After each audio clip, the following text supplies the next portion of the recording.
Hi எல்லாருக்கும் வணக்கம். Welcome to my channel mastering GS with Santhosh. So இன்றைக்கி ஒரு நியூ சப்ஜெக்ட் ஸ்டார்ட் பண்ண போகிறோம்.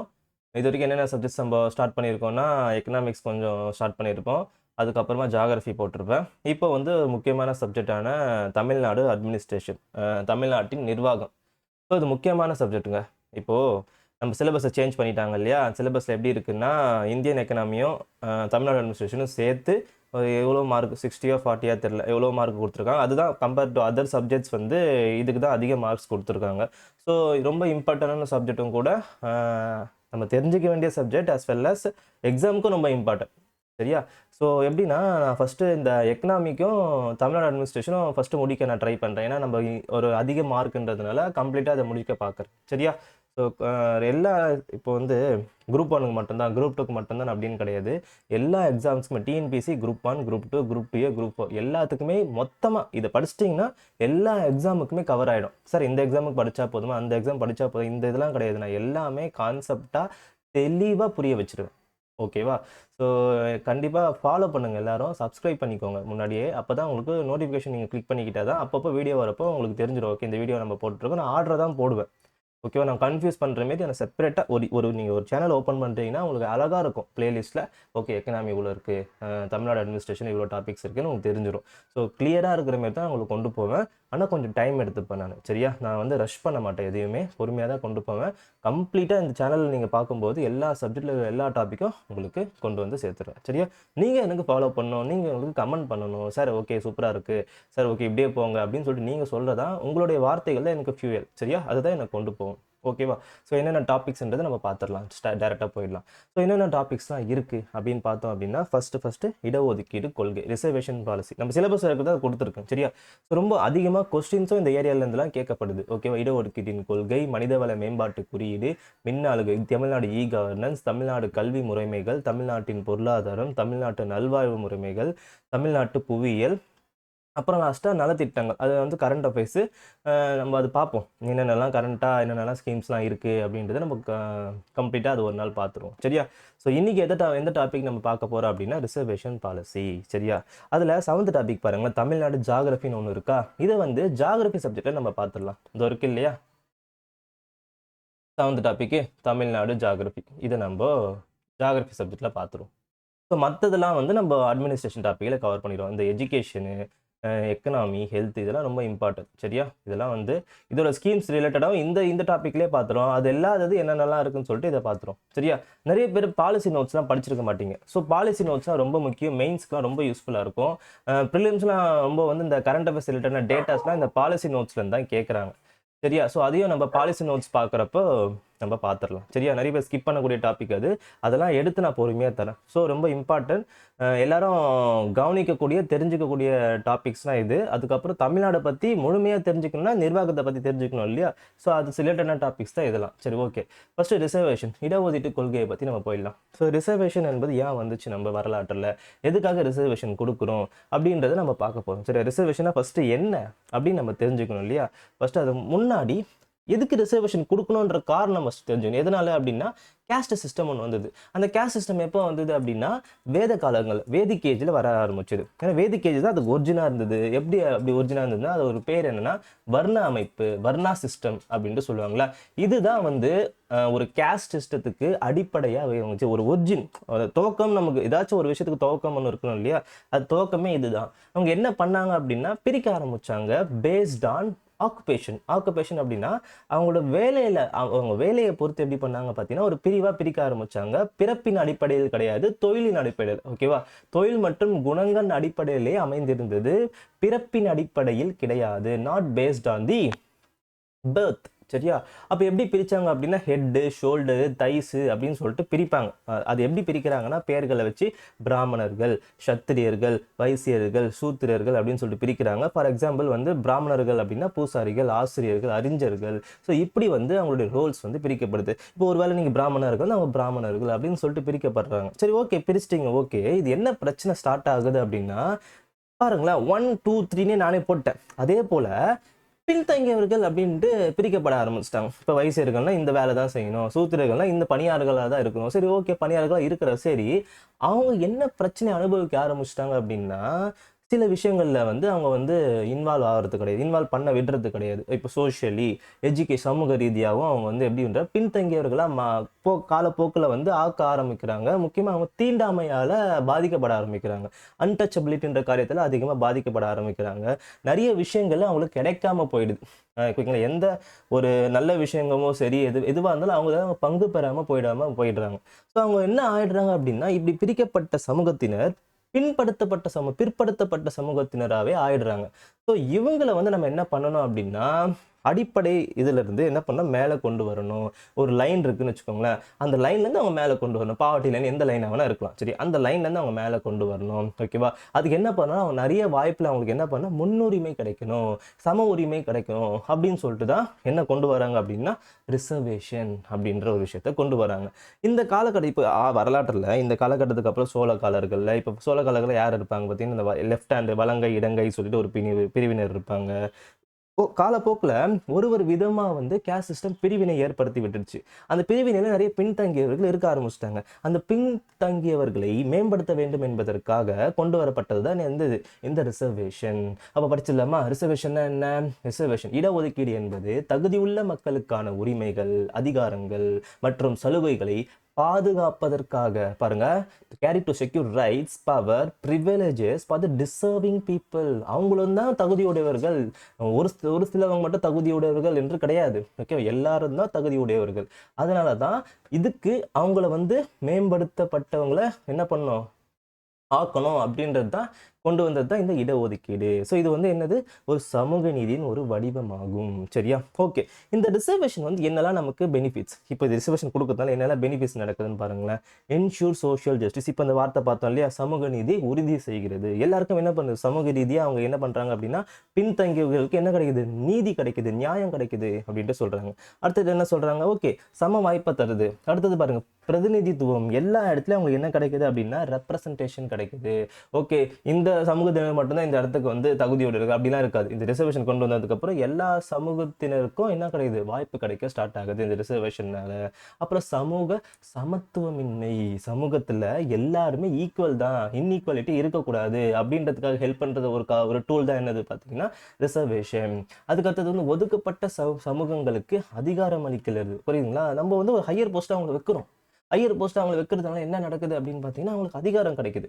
ஓகேவா? அடுத்தது வந்து வரலாற்று அநீதியை சரி செய்கிறது. அவங்க முற்காலத்துல பட்ட கஷ்டங்களுக்கு எல்லாமே இப்ப என்ன பண்றாங்க, ரிசர்வேஷன் மூலியமா அதுக்கான பெனிஃபிட்ஸ் அனுபவிக்கிறாங்க. ஓகேவா?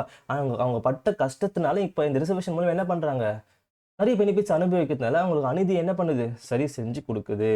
பன்முகத்தன்மையை ஊக்குவிக்கிறது. ரிசர்வேஷன்னால எல்லா சமூகத்தினருக்கும் வாய்ப்பு கிடைக்குது. ஸோ என்ன பண்ணுது, டைவர்சிட்டினா என்னது, அதாவது பன்முகத்தன்மைன்னு சொல்றாங்க இல்லையா தமிழ்ல. அதாவது எல்லா சமூகத்தினருக்கும் வாய்ப்பை அளிக்கிறது தான் என்னது, இந்த ரிசர்வேஷன். இன்னும் நிறைய சொல்லிட்டு போகலாம். ஹையர் எஜுகேஷன்ல வாய்ப்பு கிடைக்குது, ஜனநாயகத்தை வலுப்படுத்துது. நிறைய பேருக்கு என்ன கிடைக்குது, ஓகே, மக்களால் தேர்ந்தெடுக்கப்பட்டவங்க எல்லா சமூகத்தினருக்கும் என்ன பண்றாங்க, வாய்ப்பு கொடுக்குறாங்க. அப்ப என்ன பண்றது, ஜனநாயகமும் வலுப்பெற ஆரம்பிக்குது. ஸோ வந்து ரிசர்வேஷனை பத்தி நிறைய சொல்லிட்டு போகலாம் பெனிஃபிட்ஸ். அது முக்கியமான பெனிஃபிட்ஸ் வந்து இதெல்லாம். சரியா? ஓகே.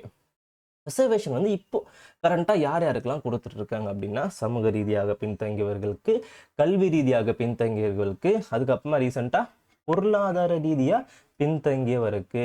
Only in centre. மற்ற மாநிலம்லாம் பின்பற்றுறாங்க. அது எந்தெந்த மாநிலம் நமக்கு தெரியல, தெரிஞ்சுக்கணும் அவசியம் கிடையாது. தமிழ்நாடு பின்பற்றுறது கிடையாது. பொருளாதார ரீதியாக நமக்கு ரிசர்வேஷன் கொடுக்குறோன்னா தமிழ்நாடு கொடுக்கறது கிடையாது. சரி, ஓகே, அது போக போக நம்ம டீட்டெயில்டாக பார்க்கலாம் அதை. சரியா? அப்போ யாருக்கெல்லாம் நம்ம ரிசர்வேஷன் கொடுக்குறோம் அப்படின்னா, சமூக ரீதியாகவும் கல்வி ரீதியாகவும் பின்தங்கியவருக்கு, அப்போ பொருளாதார ரீதியாகவும் பின்தங்கியவருக்கு என்ன தரும் அப்படின்னு பார்த்தீங்கன்னா, நம்ம ரிசர்வேஷன்ஸ் தரும். சரியா? ஓகே, இப்போ ரிசர்வேஷன் நம்ம என்னெல்லாம் சார் பார்க்க போகிறோம், இவங்களாம் ரிசர்வேஷன் கொடுக்குறோம், என்னெல்லாம் நம்ம டாபிக்ஸ் கவர் பண்ண போகிறோம் அப்படின்றத பார்க்கலாமா? சரி, ஓகே. ஏன்னா நான் உங்களுக்கு இந்த என்னென்ன டாபிக்ஸ் கவர் பண்ண போறேன்னு சொல்லிட்டேன் அப்படின்னா உங்களுக்கு யூஸ்ஃபுல்லாக இருக்கும். ஓகே, இதெல்லாம் நம்ம பார்க்க போகிறோம் அப்படின்னு உங்களுக்கு தெரிஞ்சிடும். சரியா? ஓகே, என்னென்ன பார்க்க போகிறோம், சுதந்திரத்துக்கு முன்னும் பின்னும் உள்ள இடஒதுக்கீட்டின் வரலாறு. History of reservation. பிஃபோர் ஒரு கான்செப்டாக பார்த்துருவோம், ஆஃப்டர் ஒரு கான்செப்டாக பார்த்து முத்துறோம். பிஃபோர் எப்படி இருந்தது நிலைமை, இண்டிபெண்டன்ஸ் டேக்கு அப்புறம் என்ன ரிசர்வேஷன் வந்து மாறுதல் ஏற்பட்டது அப்படின்றத நம்ம பார்த்துடலாம். சரியா? அப்புறம் வந்து முக்கியமான வழக்குகள், ஏன்னா ரிசர்வேஷன் தொடர்பாக நிறைய வழக்குகள் இருக்குது, இந்திராசானி வழக்கு, அது மாதிரி நிறைய வழக்குகள் இருக்குது. அந்த வழக்குகள் சொல்லிட்டு தனித்தனியாக நம்ம பார்த்துடலாம். கேள்விகள் அதிக கேட்கப்பட்டிருக்கு, ஓகே, இந்த டாப்பிக்லலாம் இருந்து, சரியா? அப்புறம் வந்து முக்கியமான சட்ட சீர்திருத்தங்கள், ஓகே, கான்ஸ்டியூஷன் அமெண்ட்மெண்ட் பார்க்கணும். என்னென்ன அமெண்ட்மெண்ட்ஸில் ரிசர்வேஷன், எல்லாமே ரிசர்வேஷன் தொடர்பானது மட்டும்தான், சரியா? ரிசர்வேஷனுக்கு தொடர்பானது என்னென்னலாம் கான்ஸ்டியூஷன் அமெண்ட்மெண்ட் இருக்குது அப்படின்றத நம்ம பார்த்துடலாம்.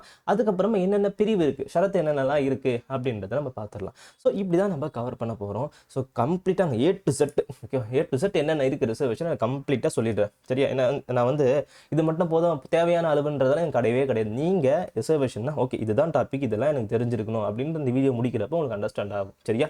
சரி, ஓகே. ஃபர்ஸ்ட் வந்து ஹிஸ்ட்ரி ஆஃப் ரிசர்வேஷன், அதை பற்றி பிஃபோர் இண்டிபெண்டன்ஸை நம்ம ஸ்டார்ட் பண்ணிடலாம், ஓகேவா?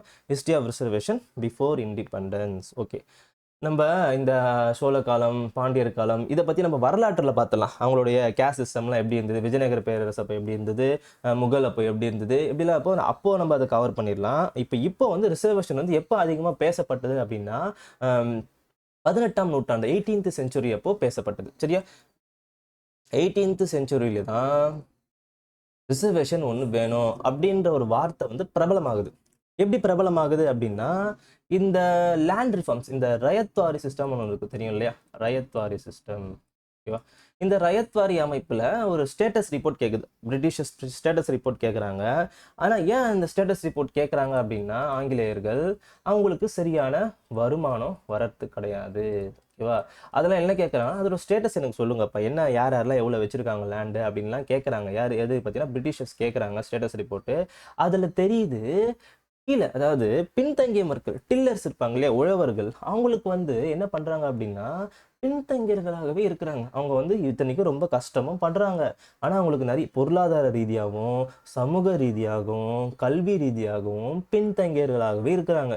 அதை வந்து அந்த ரிப்போர்ட்டில் தெரியுது. ஏன் பின்தங்கியர்களாக இருக்கிறாங்க அப்படின்னா, அவங்களுக்கு நிலம் கிடையாது, சொந்தமாக எதுவுமே கிடையாது. சொந்தமாக நிலம் இல்லாததால் அவங்க என்ன பண்ண முடியும்னா, சொந்தமாக வருவாய் ஈட்டிக்க முடியவில்லை, ஓகேவா? அப்போ லேண்டெல்லாம் யார்கிட்ட இருக்குது அப்படின்னு பார்த்தீங்கன்னா, லேண்ட்லார்ட்ஸ் கிட்ட இருக்குது. லேண்ட்லார்ட்ஸ் யாரு?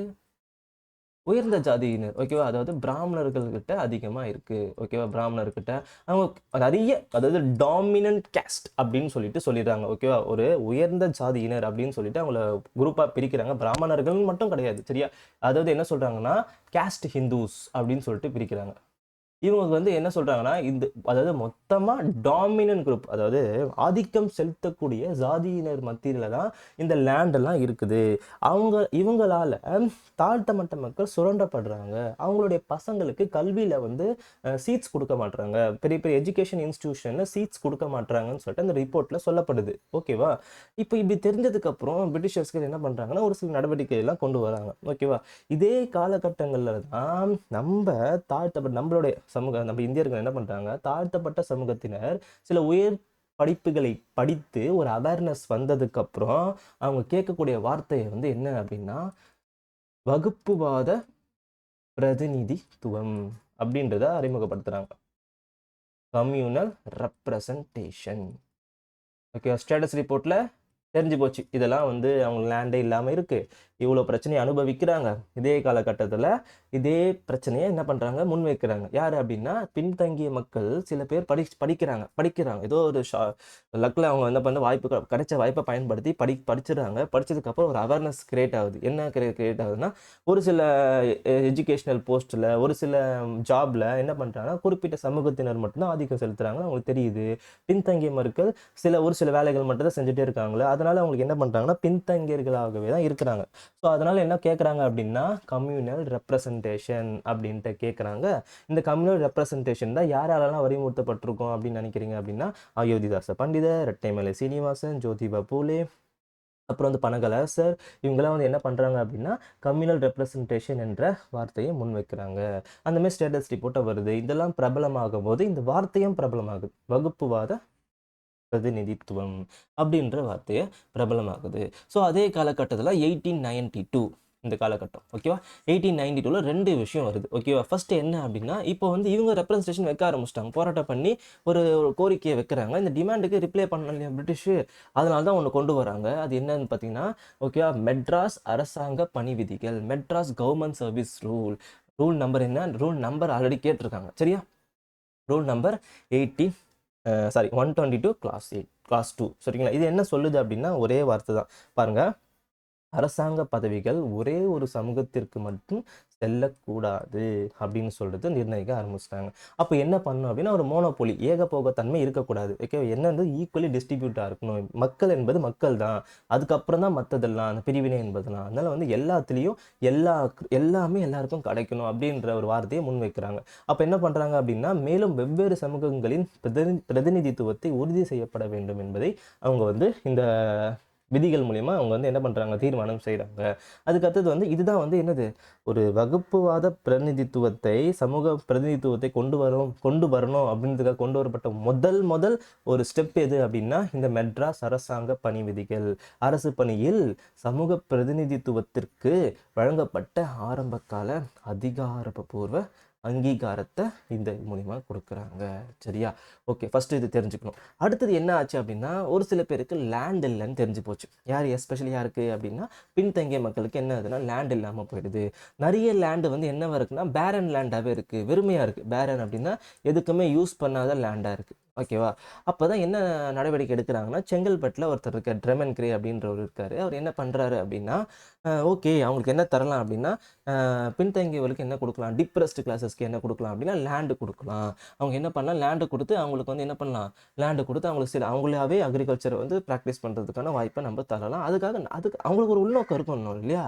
அதனால நமக்கு ரெவன்யூ நிறைய வரும். அந்த பேரன் லேண்டாக இருக்கிறத விவசாயமாக மாற்றலாம், அதனால ப்ரொடக்ஷனும் அதிகமாகும், அதுலேருந்து நமக்கு வருவாயும் கிடைக்கும்னு சொல்லிட்டு என்ன பண்ணுறாங்கன்னா பிரிட்டிஷர்ஸ் வந்து பின்தங்கிய மக்கள் டிப்ரெஸ்டு கிளாஸஸுக்கு என்ன கொடுக்குறாங்க, லேண்டு கொடுக்குறாங்க. அந்த லேண்டு பேர் தான் என்ன நிலம், எல்லாருக்கும் தெரியும். என்ன நிலம், பஞ்சமீலம். பஞ்சமி நிலம்னு வந்து கொண்டு வராங்க. அப்போ பஞ்சமீர் அப்படின்னா என்ன அப்படின்னு பார்த்தீங்கன்னா விலக்கப்பட்ட சமூகம், எக்ஸ்க்ளூடட் கம்யூனிட்டி அப்படின்ட்டு சொல்லுவாங்க. எக்ஸ்க்ளூடட் கம்யூனிட்டி அப்படின்னா எதுலேருந்து எக்ஸ்க்ளூட் ஆயிருக்காங்க, வர்ணா சிஸ்டத்துலேருந்து எக்ஸ்க்ளூட் ஆன கம்யூனிட்டிக்கு என்ன தராங்க பார்த்தீங்கன்னா பஞ்சமி நிலத்தை தராங்க. அப்போ பஞ்சமி நிலத்தை பெற்றவங்க யாருன்னா பஞ்சமீர். பஞ்சமீர் அப்படின்னா விலக்கப்பட்ட சமூகம். பஞ்சமீர் அப்படின்னு என்ன சொல்கிறாங்க அப்படின்னா அயோத்திதாச பண்டிதர் என்ன சொல்கிறாருன்னா ஆதி திராவிடர் அப்படின்னு அழைக்கலாம் அப்படின்னு சொல்லிட்டு யார் சொல்கிறாரு அப்படின்னா அயோத்திதாசர், சிங்காரவேலர், இவங்கெல்லாம் வந்து ஆரம்ப கால போராட்டம் பண்ணாங்க. இவங்கெல்லாம் படித்தவர்கள், படித்து ஒரு அவேர்னஸ் கிரியேட் ஆனதுக்கப்புறம் தான் அவங்க அதை போராட்டமாக முன் வச்சாங்க. அவங்க போராட்டத்தினால வந்த விளைவுகள் தான் இதெல்லாம். ஓகேவா, இப்போ பார்த்த ரெண்டெல்லாம். சரியா, ஓகே. அடுத்தது என்னது, பஞ்சமி சட்டத்தை கொண்டு வந்துட்டாங்க. பஞ்சமி சட்டம் எந்த ஆண்டு, அதே 1892 தான். ரூல்ஸ் மேல் வித் பிரிட்டிஷ் கவர்மெண்ட் இந்த மெட்ராஸ் பிரசிடென்சி டு ப்ரொடெக்ட். ரொம்ப முக்கியமான லைன்.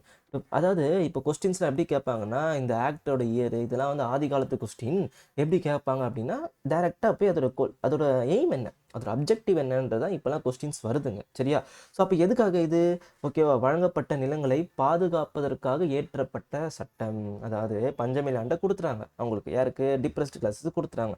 அவங்களுக்கு கொடுத்த லேண்டை மற்றவங்க யாரும் அபகரிக்கக்கூடாது இல்லையா, அதற்காக போடப்பட்ட சட்டம் தான் எதுன்னு பார்த்தீங்கன்னா இந்த பஞ்சமி சட்டம் 1892. ஓகே, இதோட பெனிஃபிட்ஸ் என்ன பாருங்கள், இதோட கீ பாயிண்ட்ஸ். ஓகேவா, பாருங்கள். எஸ்சி மக்களுக்கு அவர்களின் வாழ்க்கையையும் வாழ்வாதாரத்தையும் மேம்படுத்த அரசாங்கத்தால் இலவச நிலங்கள் வழங்கப்பட்டன. ஓகே, இதை தான் நம்ம பார்த்தோம். அந்த லேண்டுக்கு பேர் என்ன சொல்கிறாங்க, பஞ்சமி நிலம் அப்படின்ட்டு சொல்கிறாங்க. இதுதான் மூணாவது பாயிண்ட், தான் முக்கியமான பாயிண்ட். இந்த நிலங்களை மற்றவர்களுக்கு விற்கவோ அல்லது மாற்றோ அவர்களுக்கு அனுமதி கிடையாது. அதை தூக்கி காசுக்காக நீ என்ன பண்ணக்கூடாது, விற்க கூடாது. அப்படி வித்துட்டு அப்படின்னா நிலம் சட்டவிரோதமாக விற்கப்பட்டால் அதை திரும்ப பெற அசல் எஸ்சி குடும்பத்திடம் திரும்ப தர அரசாங்கத்திற்கு உரிமை உண்டு.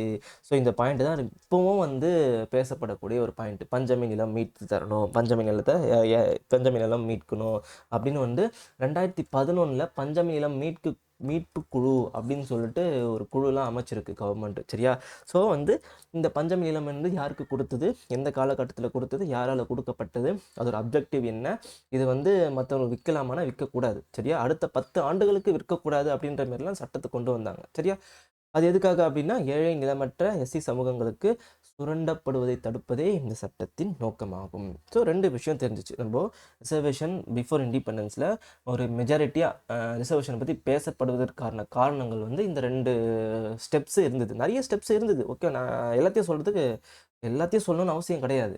எக்ஸாம் ரிலேட்டடாக தேவைப்படுறது மட்டும் நான் சொல்லிடுறேன். இது 2 ரொம்ப முக்கியம். ஓகேவா.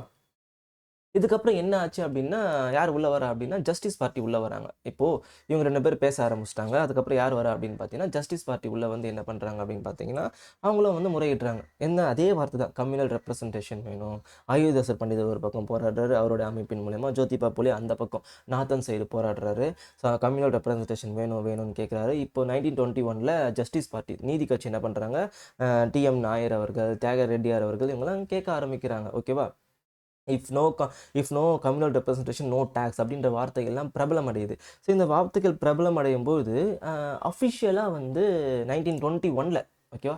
1921ல அஃபிஷியலா அதாவது இப்போ பண்ணது வந்து ஒரு ஜஸ்ட் ஒரு சட்டத்தை மாரி ஏற்றுறாங்க. இது அப்போ வந்து இது வந்து கவர்மெண்ட் வந்து அஃபிஷியலா வந்து அதை அக்செப்ட் பண்ண ஆரம்பிக்கிறாங்க. அதுக்கு என்ன பேர்னா ராயல் கமிஷன் அப்படின்ட்டு சொல்லுவாங்க.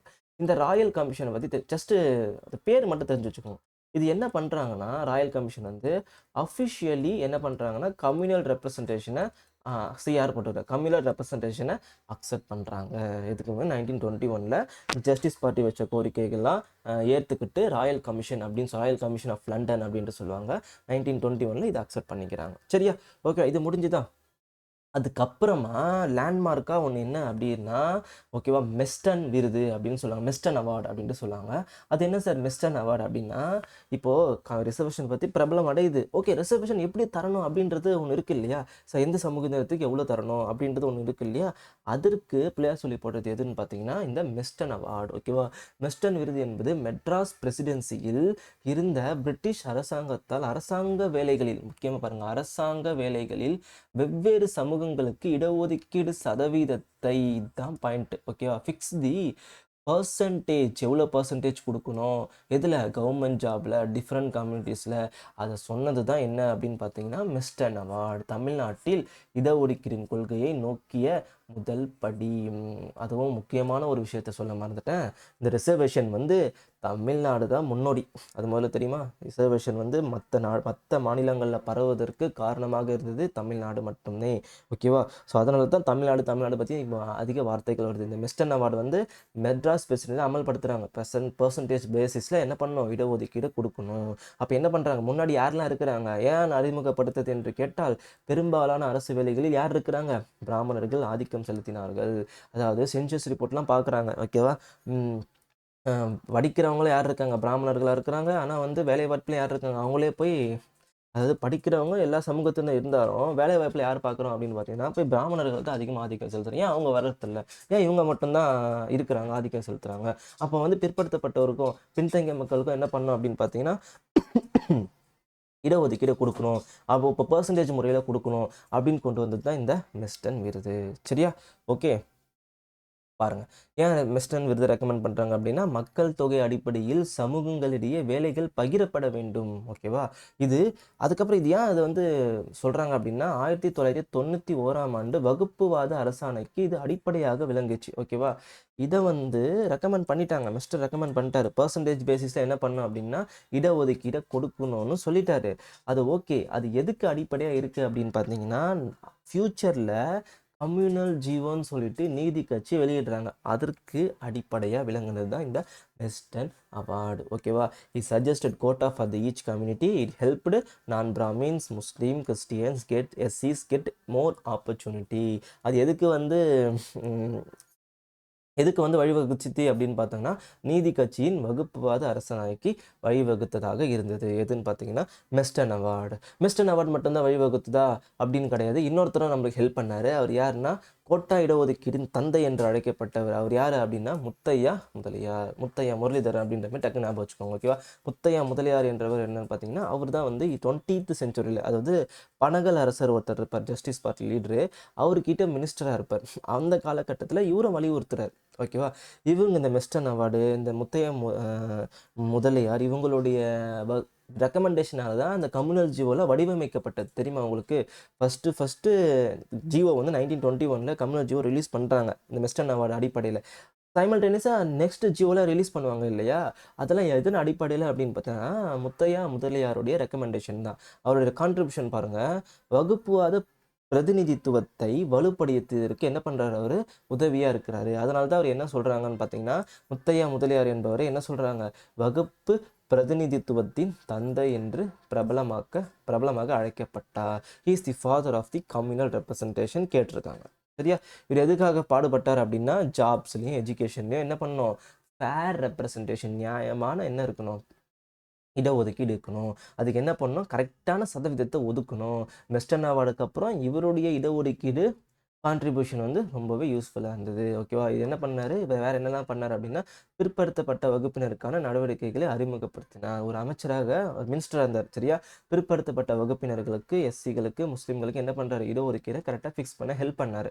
பிராமணர்கள் மோனோபோலி என்ன பண்ணுறாரு அப்படின்னு பார்த்தீங்கன்னா எதிர்க்கிறாரு. ஓகேவா? அப்புறம் எதிர்கால அதான் இப்போ சொன்னால எதிர்கால இடஒதுக்கீட்டுக்கு கொள்கைகளை வடிவமைக்க உதவியவர் யாருன்னு பார்த்தீங்கன்னா முத்தையா முதலியார் அவர்கள். சரியா? அப்போ மெஸ்டன் அவார்டும் முத்தையா முதலியாருடைய ரெக்கமெண்டேஷன்ஸ் தான் எதுக்கு வழிவகுத்துது அப்படின்னு பார்த்தீங்கன்னா இதுக்காக தான். எது அப்படின்னா 3 கம்யூனல் ஜிஓஸ், 3 ஆண்டுகள், 1921, 1922, 1928. ஓகேவா சார்? மூணுமே என்ன சார் அப்படின்னா ஃபஸ்ட்டு இம்ப்ளிமெண்ட் பண்ணுறாங்க.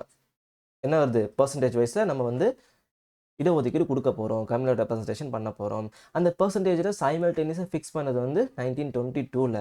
அதுக்கப்புறமா முத்தையா அது மெஸ்டன் அவார்டு, இதெல்லாம் மெஸ்டன் அவார்டு பேசிஸில். அப்போ சைமல்டேனியஸாக போக போக என்ன ஆச்சுன்னா முத்தையா முதலியாருடைய ரெக்கமெண்டேஷன்ஸ் அப்புறம் பிற தலைவர்களுடைய ரெக்கமெண்டேஷனால் பர்ஃபெக்டாக 1928 என்ன பண்ணுறாங்க பார்த்தீங்கன்னா இம்ப்ளிமெண்ட் பண்ணுறாங்க. அதுதான் வந்து final communal GO of the justice party.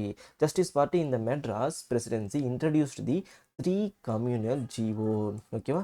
3 communal GO in job education for the more equal representation for the all community. சரியா? பாருங்கள், இந்த ஜிஓ என்ன பண்ணுச்சு அப்படின்னா கேட்கலாம். இப்போ ஜிஓ வந்து இயர் கேட்டிருப்பாங்க. அப்போ இந்த ஜிஓ என்ன பண்ணுச்சு அப்படின்னா ஃபிக்ஸ்டு தி பர்சன்டேஜ். ஓகேவா? பிராமணர்கள் அனைத்து வேலைகளிலும் இடங்களிலும் ஆதிக்கம் செலுத்தக்கூடாது என்பதற்காக இந்த அரசாணை ஒவ்வொரு சமுதாயத்திற்கும் ஒதுக்கீட்டை நிர்ணயம் செய்தன. சரியா? இந்த பார்த்தையே ஞாபகம் வச்சுக்கணும். அப்போ எந்தெந்த ஆண்டு அறிமுகப்படுத்துகிறாங்க, 1921 ஃபஸ்ட்டு கம்யூனல் ஜிஓ இது பண்ணுறாங்க.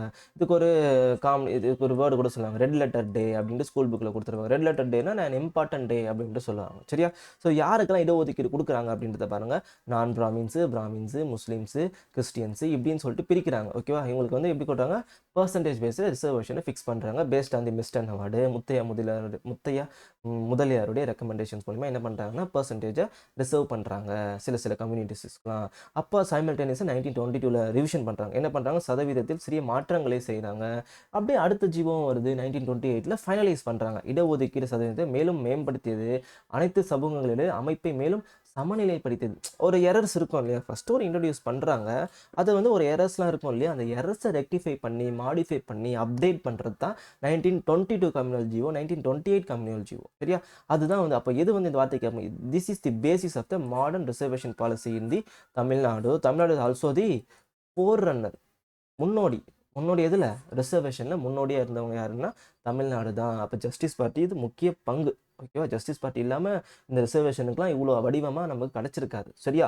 அப்போ என்ன ரிசர்வேஷன் பண்ணியிருப்பாங்க அப்படின்னா இப்படி தான் ஒதுக்குறாங்க. ஓகேவா? கம்யூனல் ஜிஓ மூலிமா நான் பிராமின்ஸுக்கு இத்தனை சதவீதம், பிராமின்ஸ்க்கு இவ்வளோ சதவீதம். இப்போ வந்து நம்ம வேறு மாரி பிரிச்சுட்டு இருக்கோம், எம்பிசி பிசி அப்படின்னு சொல்லிட்டு பிரிக்கிறோம். அதெல்லாம் வந்து ஆஃப்டர் இண்டிபெண்டன்ஸ் நம்ம பார்ப்போம். ஜஸ்ட் பிஃபோர் இண்டிபெண்டன்ஸில் இப்படிலாம் இருந்தது. 44% இருந்தது, 16% இருந்தது. அதுக்கப்புறமா ஆங்கிலோ இந்தியன்ஸ், கிறிஸ்டியன்ஸ்க்கு, ஷெட்யூல்டு காஸ்ட்டுக்குலாம் இத்தனை பர்சன்டேஜ் இருந்தது. எது வரைக்கும் ஃபாலோ பண்ணாங்க அப்படின்னா 1950 வரைக்கும் ஃபாலோ பண்ணாங்க. சரியா? ஓகேவா? இது அப்புறம் எப்படி மாறுச்சுன்றதுனா நம்ம போக போக பார்ப்போம். ஓகேவா? இதே காலகட்டத்தில் ஒரு முக்கியமான ஈவெண்ட்டு சென்டரில் நடந்ததை நம்ம தெரிஞ்சுக்கணும். வரலாற்றில் முக்கியமான ரிசர்வேஷன் சம்மந்தப்பட்டது. அதாவது வட்டமேசை மாநாடு கேள்விப்பட்டிருப்பீங்க, நிறைய பேர் படிச்சிருப்பீங்க. அது எதுக்காக கூடப்பட்டது? ஓகே, ஒரு 10 வருஷத்துக்கு ஒரு டிகேடுக்கு ஒருக்கு அப்புறம் என்ன பண்ணுவாங்கன்னா பிரிட்டிஷ் வந்து புது சட்டங்களை ஏற்றுவாங்க. அந்த சட்டங்களை ஏற்றும்போது சைமன் கமிஷன் ஒன்று அப்பாயின்ட் பண்ணியிருப்பாங்க. அது சம்மந்தமாக டிஸ்கஸ் பண்ணணும். காந்தி இர்வின் ஒப்பந்தத்துக்கு அப்புறம் என்ன பண்ண செகண்ட் ரவுண்ட் டேபிள் கான்ஃபரன்ஸில் காந்திலாம் வந்து பார்ட்டிசிபேட் பண்ணுவார். இது நிறைய ஸ்டோரி இருக்குது, அது வரலாற்றில் பார்ப்போம். நம்ம ரிசர்வேஷன் சம்மந்தப்பட்ட பார்க்குறதுனால நம்ம செகண்ட் ரவுண்ட் டேபிள் கான்ஃபரன்ஸில் என்ன நடந்துச்சு அப்படின்றத நம்ம பார்த்துடலாம். சரியா? ஸோ செகண்ட் ரவுண்ட் டேபிள் கான்ஃபரன்ஸில் காந்தி பார்ட்டிசிபேட் பண்ணுறாரு. காந்தி இர்வின் ஒப்பந்தத்துக்கு அப்புறம் என்ன பண்ணுவார் அப்படின்னா, சரி ஓகே, நீங்கள் வந்து ரிலீஸ் பண்ணுறீங்க, பிரிசனர்ஸை ரிலீஸ் பண்ணுறீங்க, நான் என்ன பண்ணுறேன், செகண்ட் ரவுண்ட் டேபிள் கான்ஃபரன்ஸில் நான் உங்களுக்கு கோஆப்ரேட் பண்ணுறேன்னு சொல்லிட்டு காந்தி லண்டனுக்கு போவார். அங்கே ஓகே ஜாலியாக போவார், எல்லாக்கே ஓகே நம்ம பேசலாம், நம்மளுக்கு நிறைய கிடைக்கும் அப்படின்னு சொல்லிட்டு போவார். அங்கே வருத்தம் தான் அவர் கிடைச்சிருக்கும். என்ன அப்படின்னா, ஒரு வார்த்தையை பேசும்போது, அது என்ன வார்த்தை அப்படின்னா, இது சிறுபான்மையினர் உரிமைகள் மற்றும் இடஒதுக்கீடை பற்றி பேசும்போது ஓகே, அதை நான் சொல்கிறேன், போக போக சொல்கிறேன். இதை பற்றி பேசும்போது என்ன ஆச்சு அப்படின்னா, என்ன டாபிக் பாருங்கள். ஃபர்ஸ்ட் அந்த செகண்ட் ரவுண்ட் டேபிள் கான்ஃபரன்ஸில் பேசும்போது சட்டமன்றங்களில் பல்வேறு சிறுபான்மை சமூகத்தினர்களுக்கு என்ன கிடைக்கல அப்படின்னா பிரதிநிதித்துவம் கிடைக்க வேண்டும் என்பது என்ன பண்ணாங்க, கொஞ்சம் வந்து ஒரு கேள்வியை எழுப்புனாங்க. அதை என்ன பண்ணாங்க, பிரிட்டிஷ் அக்செப்டாக பண்ணிக்கிறாங்க. ஸோ சரி ஓகேப்பா கொடுக்கலாம். அப்போ என்ன பண்ணுறாங்க, பிரிட்டிஷ் வந்து ஒரு ஏற்பாடை பண்ணுறாங்க. என்ன ஏற்பாடு பண்ணுறாங்க, செப்பரேட் எலக்ட்ரேட். அது என்ன பண்ணுறாங்க, டிஃப்ரெண்ட் மைனாரிட்டி குரூப்ஸு. அது எதுக்கு, எஸ்பெஷலி யாருக்குன்னா பட்டியல் சாதியினருக்கு அடங்குவார்கள். ஸோ இந்த இந்த ஒரு பாயிண்ட் தான் காந்தியை வந்து என்ன ஆச்சு அப்படின்னா கேள்வி கேட்க வச்சது. அவர் ஏமாற்றமும் அடைஞ்சார். சரியா, செப்பரேட் எலக்ட்ரேட்னா என்னன்னா, அந்த தொகுதிக்கு எஸ்சி தான் நிற்கணும். அந்த எஸ்சிக்கு தான், அந்த எஸ்சிகளுக்கு, அந்த எஸ்சி நிற்கிறாரு பார்த்தீங்களா, அவருக்கு எஸ்சி தான் ஓட்டு போடணும். இதுதான் வந்து செப்பரேட் எலக்டோரேட். ஃபர்ஸ்ட் முஸ்லீம்ஸ்க்கு இன்ட்ரடியூஸ் பண்ணுவாங்க இல்லையா, மின்டோ மார்லே ரிஃபார்ம்ஸில் 1909. அதே கான்செப்ட் தான் இதுவும். Separate electorate for the depressed classes, especially for the scheduled caste.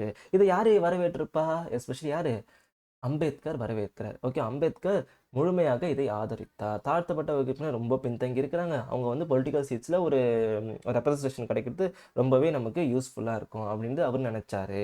ஆனால் காந்தி அவர்களுக்கு என்ன ஆச்சு அப்படின்னா, அவருக்கு அகெயின்ஸ்டாக போயிட்டாரு. அவர் என்ன நினச்சாருன்னா, இது வந்து என்ன சொல்கிறது, மேம்படுத்தப்படாத ரிசர்வேஷன் கொடுக்கறதுனால அவங்க முன்னுக்கு வரமாட்டாங்க, பிரிவினை உண்டாக்கும் தம்பி. அதை வந்து நம்ம வந்து இப்போ ஒற்றுமைனால நம்ம விடுதலையை கேட்குறோம். ஆனால் இந்த ரிசர்வேஷன் வந்து பிரிட்டிஷார்களுடைய தந்திரம். என்ன பண்ணுறாங்கன்னா, அவங்க பிரிவினை உண்டாக்குறாங்க.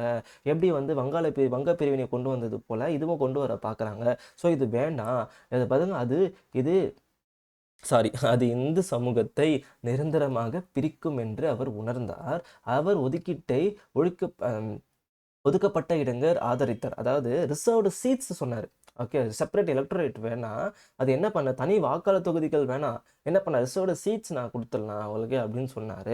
பட் இதையும் தாண்டி ராம்சே மெக்டொனால்ட் என்ன பண்ணிடுவார் அப்படின்னு பார்த்தீங்கன்னா, இம்ப்ளிமெண்ட் பண்ணிடுவார் கம்யூனல் அதாவது separate electorate for the depressed classes. அப்போ இது என்ன ஆகும் பார்த்தீங்கன்னா, விளைவு என்ன ஆகும், 2 பேருக்கும் முட்டிக்கும். யாருக்கும், அம்பேத்கர் அவர்களுக்கும் காந்தி அவர்களுக்கும். காந்தி என்ன பண்ணுவார், எரவாடா ஜெயிலில் போய் போராட்டம் பண்ணுவார். போராட்டம் பண்ணி உண்ணாவிரதெல்லாம் இருப்பார். உடம்பு ரொம்ப கஷ்டமாயிடும். அம்பேத்கர் போய் மீட் பண்ணுவார். அவங்க 2 பேருக்கும் போடப்பட்ட ஒப்பந்தம் தான் இந்த பூனா ஒப்பந்தம். எந்த ஆண்டு பார்த்தீங்கன்னா 1932. இதில் என்ன சொல்லுவாங்கன்னா, செப்பரேட் எலக்டரேட் என்ன பண்ணுவாங்க, அந்த கம்யூனல் அவார்டை என்ன பண்ணிடுவாங்க அப்படின்னா கேன்சல் பண்ணிடுவாங்க. அதுக்கப்புறம் என்ன பண்ணிடுவாங்க, ரிசர்வ்டு சீட்ஸ், அதாவது மொத்தம் 147 சீட் இருக்கும். அப்போது அதில் வந்து 71 சீட்டு வந்து டிப்ரெஸ்டு கிளாஸஸ்க்கு ஒதுக்கிடுவாங்க. ஓகேவா, மொத்தம் 18% ஆஃப் சீட்ஸ் வந்து ஒதுக்கப்பட்டது அப்படின்னு சொல்லிட்டு போட்டிருப்பாங்க. இது டீட்டெயிலாக நம்ம பார்ப்போம், வரலாற்றில் பார்ப்போம். ரிசர்வேஷன் எடுத்தாலும் நீங்கள் இதை பற்றியும் தெரிஞ்சுக்கணும். ஒரு பெரிய ஈவெண்ட் நடந்துச்சு அப்படின்றத நம்ம தெரிஞ்சுக்கணும். ஓகேவா, கம்யூனல் என்ன பண்ணுறாங்க, இன்ட்ரோடியூஸ் பண்ணிடுறாரு ராம்சே மெக்டொனால்டு. அதை வந்து கேன்சல் பண்ணிவிட்டு என்ன கொண்டு வராங்க, பூனா ஒப்பந்தம் யாருக்கும் சைன் ஆகுது அப்படின்றத தெரிஞ்சுக்கோங்க. அது எதுக்காகன்றதை தெரிஞ்சுக்கோங்க. சரியா, ஓகேவா. இப்போ ஓகே, இப்போ அடுத்தது வந்துவோம். இப்போ வந்து ஒரு பிஃபோர் இண்டிபெண்டன்ஸ்க்கு அப்புறம் நமக்கு தெரிஞ்சுக்கிட்டோம், இதுதான் முக்கியமான ஈவெண்ட்ஸ்ன்றதை நம்ம தெரிஞ்சுக்கணும். ஓகே, இப்போது அந்த இண்டிபெண்டன்ஸ் வரைக்கும் என்ன இருந்துச்சு, எவ்வளோ ரிசர்வேஷன் இருந்துச்சு நம்ம தெரிஞ்சுக்கணும் இல்லையா. பொலிட்டிக்கல் சீட்ஸில் வந்து சென்டர்லேயும் ஸ்டேட்லேயும் எவ்வளோ ஃபாலோ பண்ணியிருக்காங்கன்னா ரிசர்வேஷன் பொலிட்டிக்கல் சீட்ஸ், ஓகேவா, 15%, 7.5% வந்து ஃபாலோ பண்ணியிருக்காங்க. அப்போ எஜுகேஷனில் சென்டரில் ஃபாலோ பண்ணலை. ஓகேவா, இதில் ஃபாலோ பண்ணியிருக்காங்க, வெறும் ஸ்டேட்டில், அதாவது தமிழ்நாட்டில் மட்டும்தான் ஃபாலோ பண்ணிட்டு இருந்தாங்க. சென்டரில் எஜுகேஷன் ரிசர்வேஷன் கிடையாது. எதுக்கப்புறம் எஜுகேஷன் ரிசர்வேஷன் வந்ததுன்னா கான்சிக்வன்ஸியாக என்னது, ஒரு அமெண்ட்மெண்ட் வரும், ஃபர்ஸ்ட் அமெண்ட்மெண்ட் வரும். அதுக்கப்புறம் தான் வந்து எஜுகேஷனில் சென்டர்லேயே என்ன பண்ணுவாங்க, ரிசர்வேஷன் கொடுக்க ஆரம்பிப்பாங்க. ஆனால் ஸ்டேட்டில் எப்படி இருந்தது அப்படின்னு பார்த்தீங்கன்னா, கம்யூனல் ஜீவோ அடிப்படையில், நம்ம கம்யூனல் ஜீவோ பற்றி பேசணும் இல்லையா, அதன் அடிப்படையில் நமக்கு என்ன இருந்ததுன்னு பார்த்தீங்கன்னா இடஒதுக்கீடு இருந்தது. இப்போ நம்ம அடுத்த வீடியோவில், அடுத்த பார்ட்டில் இண்டிபெண்டன்ஸ் டேக்கு அப்புறம், இப்போ 1947 வரைக்கும் இப்படி இருந்துச்சு நான் சொல்லிட்டேன். இண்டிபெண்டன்ஸ் டேக்கு அப்புறமா என்னெல்லாம் இருந்துச்சு, இடஒதுக்கீடுலாம் எப்படி மாற்றி அமைக்கப்பட்டது, முக்கியமான வழக்குகள், முக்கியமான அமெண்ட்மெண்ட்ஸ்ன்றது அடுத்த பார்ட்டில் நம்ம பார்த்துடலாம். சரியா, ஸோ இது வரைக்கும் ஏதாவது டவுட்ஸ் இருந்தால் கமெண்ட் பண்ணுங்கள், நான் கிளியர் பண்ணுறேன். ஸோ உங்களுக்கு புரிஞ்சிருக்குன்னு நினைக்கிறேன். நடந்தது வரைக்கும் ஏதாச்சும் டவுட்ஸ் இருந்தால் கேளுங்க, சப்போர்ட் பண்ணுங்கள். நெக்ஸ்ட் வீடியோவில் ரிசர்வேஷன் நம்ம சந்திக்கலாம். பாய்.